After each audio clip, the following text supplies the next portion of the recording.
I, 32M, have worked my ass off to get where I am. Grew up in a middle-class family where nothing was handed to us, and we had to fight for everything. My parents did their best, but money was always tight.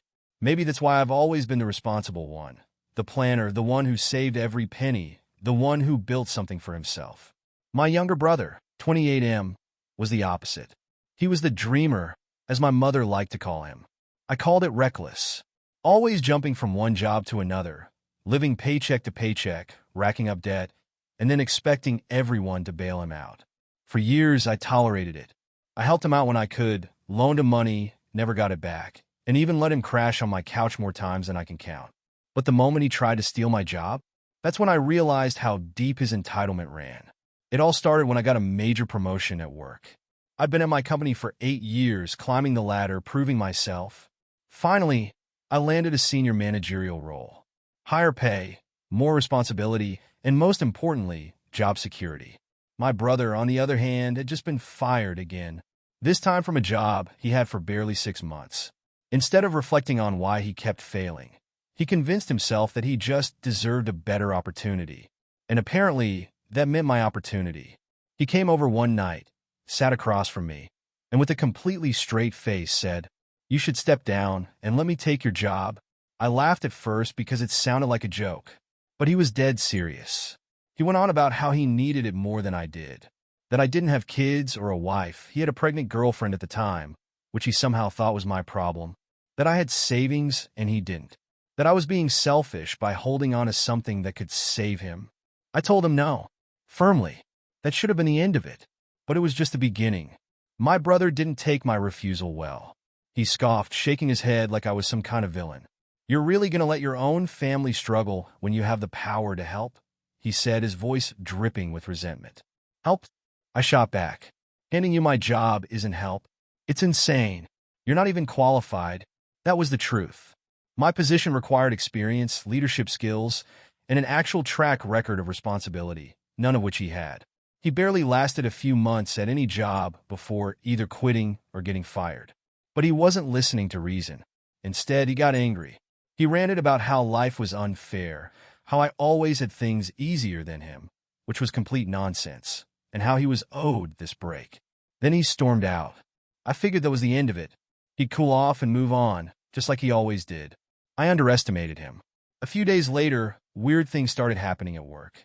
My boss called me into his office, looking concerned. "We got a strange call about you," he said. "Someone claiming to be a former employer reported that you lied on your resume, that you fabricated experience." I was stunned. I had never done anything like that in my life. I asked who made the claim, but my boss wouldn't say. Company policy. Still, I had a sinking feeling in my gut. The next week, more problems arose. Someone sent an anonymous email to HR, accusing me of creating a hostile work environment. Another claimed I had a history of workplace misconduct. None of it was true, but the accusations were piling up. I had to sit through multiple HR meetings defending myself against fabricated nonsense. Then, one night, I got a call from a mutual friend. "You need to know something," he said. "Your brother has been running his mouth, telling people you're a fraud. He's even saying you stole his promotion." I felt the blood drain from my face. He was trying to ruin me. It all clicked into place. He hadn't just been mad. I had humiliated him by refusing to give in to his entitlement. And instead of moving on, he was actively trying to destroy my career, spreading lies, and tarnishing my reputation. I confronted him the next day. He didn't even try to deny it. "All I did was level the playing field," he said smugly. "You don't deserve everything while I have nothing." I saw red. "You think this is a game?" I snapped.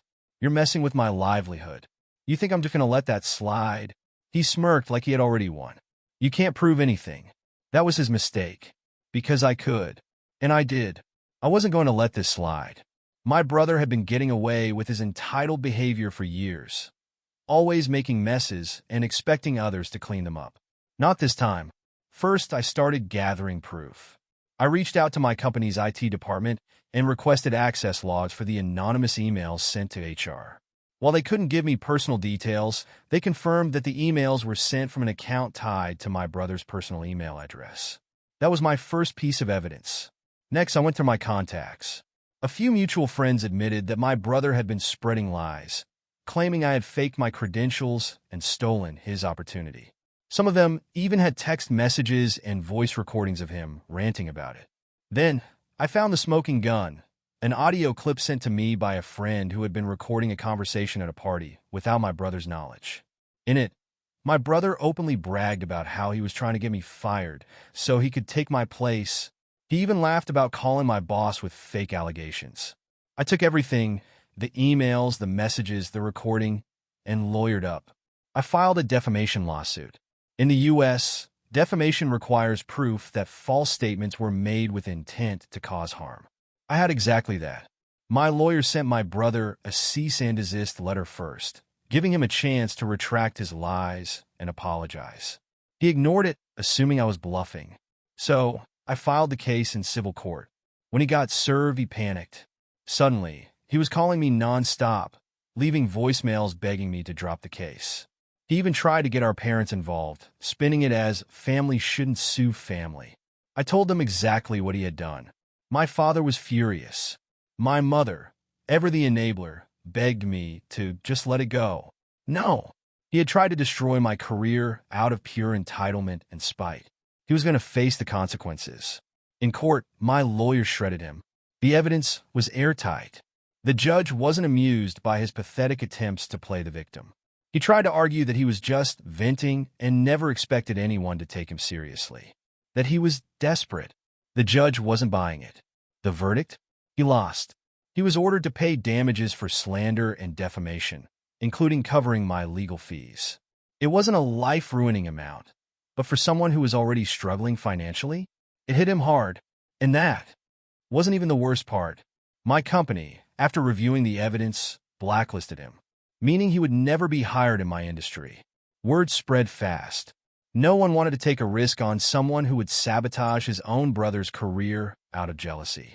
He destroyed himself, and I didn't feel a shred of guilt.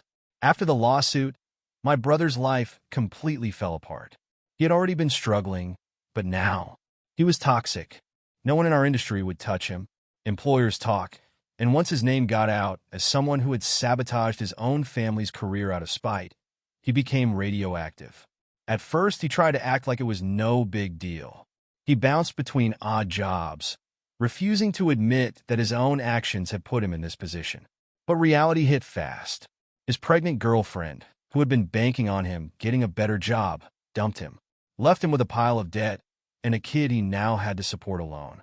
That's when he came crawling back. One evening, I got a text. "We need to talk." I ignored it. He tried calling. I let it go to voicemail. A few days later, he showed up at my place looking like hell. He had lost weight, his clothes were wrinkled, and the arrogance that had once defined him, gone. I let him in, not out of kindness, but because I wanted to hear what he had to say. I messed up, he admitted, voice small for the first time in his life. I was stupid. I wasn't thinking. I didn't say anything. Just stared at him. I don't know how to fix this, he continued. I can't get a job anywhere. No one trusts me. I don't have anyone left. I leaned back, arms crossed. And whose fault is that? He swallowed. Mine. For the first time in years, he wasn't making excuses. He wasn't blaming me, our parents, or bad luck. He knew. He had burned every bridge, and now he was drowning. Then he did something I never expected. He apologized. A real apology. No justifications. No blaming others. Just a simple, "I'm sorry for what I did to you. You didn't deserve it." Did it fix everything? No. But it was something. I didn't forgive him that night. Maybe I never fully will. But I told him this. You did this to yourself. No one else. I work my ass off for what I have, and instead of learning from that, you try to take it from me. Now you're paying the price. He nodded, ashamed. I know. I told him that trust isn't given, it's earned. That if he wanted to rebuild his life, he had to start from the ground up, just like everyone else. No shortcuts. No handouts. He left that night, and I didn't hear from him for a long time. From what I know, he eventually got a job doing manual labor, something that paid just enough to get by. No more high ambitions. No more delusions of grandeur. Just survival. I don't feel bad for him. He made his bed. As for me, I thrived. My reputation at work remained intact, and my career only grew stronger. My bosses respected me even more for how I handled everything. And best of all, I proved that I wasn't someone to be messed with. Entitlement has consequences. My brother learned that the hard way. And to anyone reading this, if someone tries to take what's yours, don't roll over. Fight back. Make them regret it. Oh, and if you like this story, subscribe. Because trust me, I've got plenty more.